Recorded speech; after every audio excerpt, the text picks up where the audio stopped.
আসসালামু আলাইকুম প্রিয় বন্ধুগণ, নাইম টেক বাংলার পক্ষ থেকে অনেকদিন পর নতুন একটা ভিডিও নিয়ে হাজির হলাম। ভিডিওটির বিষয়বস্তু উপলব্ধি করে যারা দেখার জন্য প্রবেশ করেছেন তাদেরকে অসংখ্য ধন্যবাদ।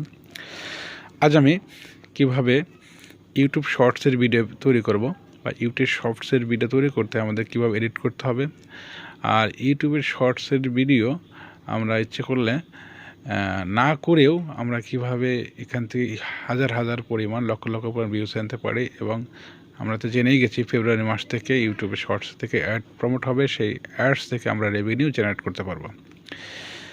আর কোনো কথা নাই, আমরা শুরুতেই আমাদের যার যে অপশন আছে, অর্থাৎ আমি কাইন মাস্টারতে এডিট করে থাকি, সেই কাইন মাস্টারের একটা প্রজেক্ট, আমি এটা কাইন মাস্টারের প্রজেক্টটা ওপেন করব। আর কাইন মাস্টার নাম হচ্ছে কাইন মাস্টার ডায়মন্ড। এটা খুব ভালো একটা অপশন, এটা আপনারা ইউজ করতে পারেন, আমি ইউজ করি। তবে এটা এই অপশনটা 3টে অপশন আছে এখানে। আমি প্রথমে ইউটিউব শর্টসের জন্য যে কাজ করবো, আমরা 9:16টা ওপেন করার পর আমার এখানে এরকম ইন্টারফেস আসবে। আসার পরে আমরা এখান থেকে আমরা স্ন্যাপটিউব থেকে আমরা একটা ভিডিও ডাউনলোড করেছি। সেই ডাউনলোড ভিডিও থেকে আমরা কিভাবে আমরা একটা ইউটিউব শর্টস তৈরি করবো সেটা আমরা দেখাবো। তো প্রথমে আমরা ইউটিউব শর্টস তৈরি করার আগে আমাদের যে কাজটা করতে হবে, আমরা এখান থেকে ব্যাকগ্রাউন্ড হচ্ছে এখান থেকে আমরা একটা ফ্রি ব্যাকগ্রাউন্ড আমরা যেটা ইউজ করতে পারি সেটা ইউজ করবো। এটা ভিডিও এর ব্যাকগ্রাউন্ডটা আমরা এখানে নিলাম। নেওয়ার পরে আস্তে আস্তে এটাকে টেনে একটু বড় করার চেষ্টা করব, যতটুকু আমার দরকার এটুকু বড় করব। আস্তে আস্তে বড় করি, হয়তো বা এভাবে টেনে আমি অনেকক্ষণ বড় করতে পারবো, আপনারাও করতে পারেন। আমি মোটামুটি 3.5 মিনিট 4 মিনিট পর্যন্ত আমি এটা এক্সটেন্ড করে নিলাম। নেওয়ার পরে আমাদের যে কাজটা করতে হবে, যে এখানে একটা লেয়ার থাকলো, এটা ভিডিও লেয়ারের পর আর আমি একটা ভিডিও ওপেন করবো, অর্থাৎ এটা হচ্ছে মূল ভিডিও, আর তারপরে একটা লেয়ার বসবে। সেই লেয়ারটা বসার জন্য প্রথমে কাজ করতে হবে আমাকে কাইন মাস্টারে যেখানে যাওয়ার পরে আমরা এটা আমার দেখে কাইন মাস্টারে আমরা লেয়ার অপশানে যাবো। লেয়ার অপশানে যাওয়ার পরে আমাদের এখানে মিডিয়া অপশান, আর মিডিয়া অপশান যাওয়ার পরে আমরা অবশ্যই যেটা আমরা স্ন্যাপটিউব দিয়ে আমরা একটা ভিডিও ফেসবুক যে ডাউনলোড করেছি সেই ভিডিওটা আমরা এডিট করার চেষ্টা করবো। তো এডিট করার জন্য আমাদের যে কাজটা করতে হবে, আমরা যে ভিডিওটা নিয়েছি সেই ভিডিওটা আমাদের প্রথমেই আমরা এই ভিডিওটা আমরা নিয়েছি, আমরা এটা এখন আমরা এই ভিডিওটা চাপ দিলে একটা কাজ কোডিং ওয়ার্নিং, অর্থাৎ আমরা ভিডিওটা যে রেজুলেশনে আমরা নিয়েছিলাম বা যে কোড ছিল সেই কোডটা কিন্তু অটোমেটিক একটা রিমুভ হয়ে যাবে। অর্থাৎ there is a problem with this video clip code, অর্থাৎ এটা পুনরায় আবার কোডিং করা হবে, কোড করা হবে। This video will not affected quality when exported or sharing, but it may causes the problem when you editing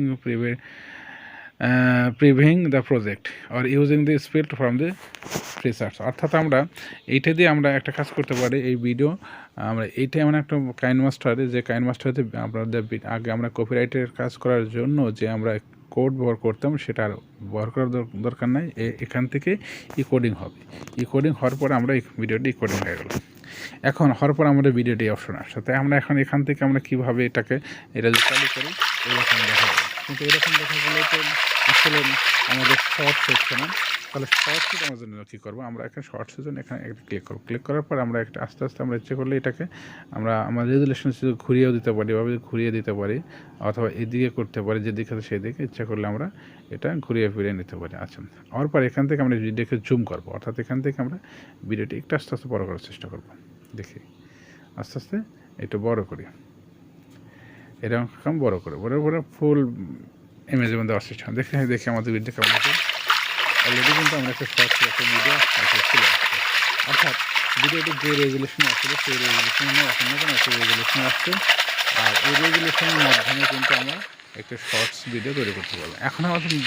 এখন হচ্ছে শর্টসের হচ্ছে চৌম্বকীয় অংশগুলো, যে অংশগুলো আমাদের দরকার। এখান থেকে ভিডিওটা হয়তো 3 মিনিটের বেশি হয়ে গেছে, তা আমার 3 মিনিটটা একবার তো শর্টস হিসাবে আপলোড দেওয়া যাবে না। আর যদি আমরা শর্ট ক্রিয়েট করি তাহলে সেই শর্ট কিন্তু আমাদের থাকবে না। যেহেতু আমাদের শর্ট থাকবে না, আমরা একটা কাজ করব, এডিটিংয়ে যাওয়ার সময় আমরা কী করতে হবে, এখান থেকে আমরা মনে করি এই অংশটুকু আস্তে আস্তে আমার এই অংশটুকু আমার রাখা দরকার, যেহেতু শর্টসে সাধারণত। তখন আমি কী করবো, এখানে এই অংশটুকু আমি এই জায়গায় ক্লিক করার পর আমার একটা কাঁচি অপশন আসবে, কাঁচি অপশন আমরা এখানে স্পেল করার পর আমরা আস্তে আস্তে এখানে স্ক্রোলিং করবো, যে আমার কোন ভিডিওটা আমার কতটুকু অংশ নেওয়া যায় আমি ভিডিওটা উল্টা করেছি, আচ্ছা সিধাও করা যাবে, সমস্যা নেই। আমি এইরকম যাওয়ার পর এখান থেকে আপনি এই অংশটুকু আপনি মনে করে নিতে চাচ্ছেন। তো এখান থেকে এটাকে আবার এখান থেকে আবার কাছে অপশানে যাবেন, যার স্পিল করবেন। স্পিল করার পর এই অপশনটাকে আপনাকে কী করে এই যেখানে যে রিমুভ অপশনটা চাপ দেন, অর্থাৎ এই অংশটুকু আর ভিডিও নেই, অর্থাৎ এই লেয়ারে আমাদের আর ভিডিও নেই। এখন যেহেতু ভিডিও এখানে নেই, তাহলে আমার এই লেয়ারটার দরকার নেই। তাহলে কী করতে হবে, এখান থেকে আমরা ওই একই অপশন এখানে যাব, যাওয়ার পরে স্পেল্ড যাব, স্পেল যাওয়ার পরে এখান থেকে আমি আবার ওই ভিডিও অংশটুকু যাই, দেখার পর এখানে স্পেল করব। স্পেল করার পরে করার পরে এই অংশটাকে আমি এখান থেকে রিমুভ করলাম। রিমুভ করার সাথে সাথে কিন্তু আমার ভিডিওটা কিন্তু আগের মতো অ্যাড হয়ে গেছে। অর্থাৎ এখানে দেখেন আমাদের কিন্তু এখন ভিডিওটা মাঝের অংশ যেহেতু নেই, যেহেতু মাঝের অংশ নেই, সেহেতু আমরা এখান থেকে আস্তে আস্তে আমি আমার কাঙ্ক্ষিত অংশ, অর্থাৎ এই অংশে আমার ভিডিওটা মোটামুটি এখন দেখা যাচ্ছে যে আমার ভিডিওটা হয়তো বা একটু ঘুরে গেছে। আমি এটাকে আমি আমার করি, আমি এটা ছোটো করে নিই। ছোটো করে নিলে আমার ভিডিওটা যেহেতু আমি ঘুরে ফেলছি, আমি ঘুরাবো না, আমি আমার ভিডিওটা মনে অংশ নিয়ে আসি। হ্যাঁ, এইভাবে নিয়ে আসি। হ্যাঁ, নিয়ে আসার পর আমি আবার এটাকে একটু বড় করার চেষ্টা করি। আমরা দেখব যে অংশটুকু আমাদের মেইন, যে অংশটাকে আমাদের দেখানো দরকার, আমরা সেই অংশটাকে আমরা দেখব। এখন দেখলে কেমন হয়। হ্যাঁ, এই যে অংশটা সুন্দর দেখানো হচ্ছে। আমরা শর্টস ভিডিওর জন্য আমরা এই অংশটা সিলেক্ট করে নিলাম। এখানে ঠিক এইভাবে এটা অংশটাকে আমরা ঘুরে দিতে পারি, যে অংশটা আগে ছিল না, বা আমরা এখান থেকে এটাকে আস্তে আস্তে এটা কিন্তু ভিডিওর লেয়ার, এটা ভিডিওর যত লেয়ার, আর মূল ভিডিও কিন্তু আমরা আগেরটা, কিন্তু এটা লেয়ার, এই ভিডিওর উপরে একটা ভিডিও বসানো আছে। এটা করলে পরে আপনার সাধারণত আপনার শর্টসগুলো সহজে আপনি ইউজ করতে পারবেন। হ্যাঁ, এই যে আমরা একটু রিসাইজ করে নিই যেন রিসাইজ করে নিই। আচ্ছা, ঠিক আছে, রিসাইজ করে নিয়েছি। তাহলে আমাদের পারফেক্ট, একদম পারফেক্ট হয়ে গেলে পারফেক্ট, এটা কিন্তু ইউটিউব প্রকৃত শর্টস হয়ে গেছে। এখন আমি যে কাজটা করব, এখান থেকে আমার যে অংশটুকু, মানে এই অংশটুকু আমাদের রাখা দরকার। বাস এই অংশ 1 মিনিট হয়ে গেছে। 1 মিনিট একটু কম রাখতে হবে। শর্টস ভিডিও আপনার সাধারণত 1 মিনিট মতো করবেন, কারণ 1 মিনিট করলে আপনার সর্বোত্তম আর ছোটো শর্টসের ভিডিওটা ভাইরাল কম হতে পারে। এখান থেকে আপনি আবার স্পিল করবেন, স্পিল করার পর আপনি অংশটাকে বেদ দেবেন।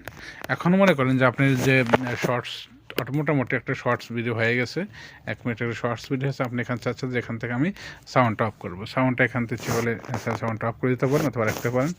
আচ্ছা, সাউন্ডটা যদি অফ করেন তাহলে আপনি এইভাবে ক্লিক করে সাউন্ড অপশনে যাওয়ার পর এটাকে বন্ধ করে দেবেন। আচ্ছা, এখন মনে করেন আমি সাউন্ডের পাশে আর একটা সাউন্ড লেয়ার যোগ করবো, তাহলে আপনি এখান থেকে আপনি অডিও যাবেন। অডিও যখন এখান থেকে আপনি যে মিউজিকগুলো আপনি অডিও লেভেল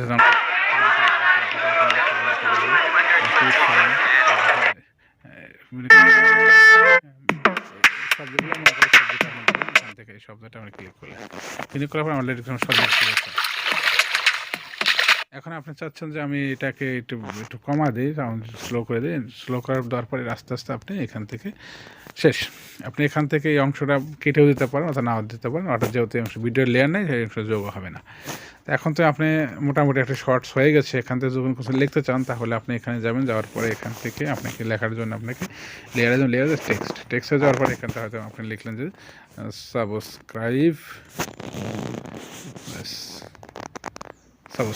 সাবস্ক্রাইব লিখে এখান থেকে আপনি একটু চিন্তা করলেন যে লেখাটা আমি এইভাবে লিখে দেবো, অথবা সাইডে লিখবো, অথবা আপনার চ্যানেলের নাম দিতে পারেন, দিয়ে এখান থেকে ছোট্ট করে এক সাইডে আপনি এখানে লিখে দেন। লিখে দেওয়ার পরে আপনি এটাকে সাবস্ক্রাইব যত লিখলেন, আপনি সাবস্ক্রাইব